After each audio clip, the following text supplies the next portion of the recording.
Well, I think the Russians are enraged at us because they do not understand or comprehend the hatred that seems to animate and motivate us. The Russians are not our blood enemies.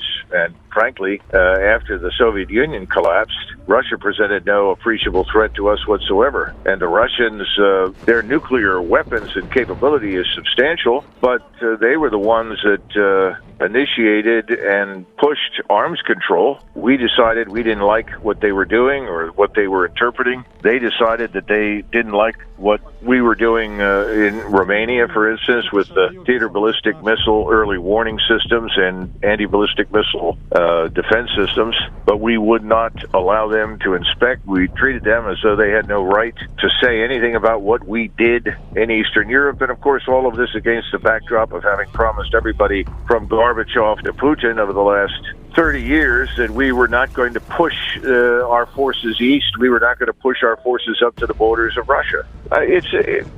From their vantage point, they feel betrayed. They know that we built the army in Ukraine, that we cultivated the hatred against them in Ukraine and pushed the Ukrainians to attack them. And quite frankly, the Ukrainians were in the position of rapidly attacking Russia before the Russians attacked them. They were surprised that the Russians came in when they did, and the Russians subsequently decided, thank God they did, because this army was extremely well trained and well equipped and dangerous and lethal, much more than they thought, and they realized that this was being directed at them.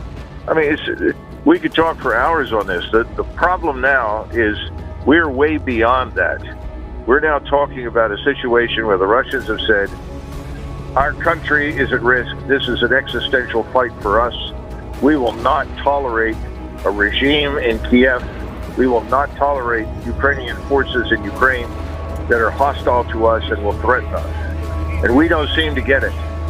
We need to stay out of this, because if we get involved in this any more beyond what we've already done, it could lead to a confrontation with Russia. I don't think people in Washington understand what that means.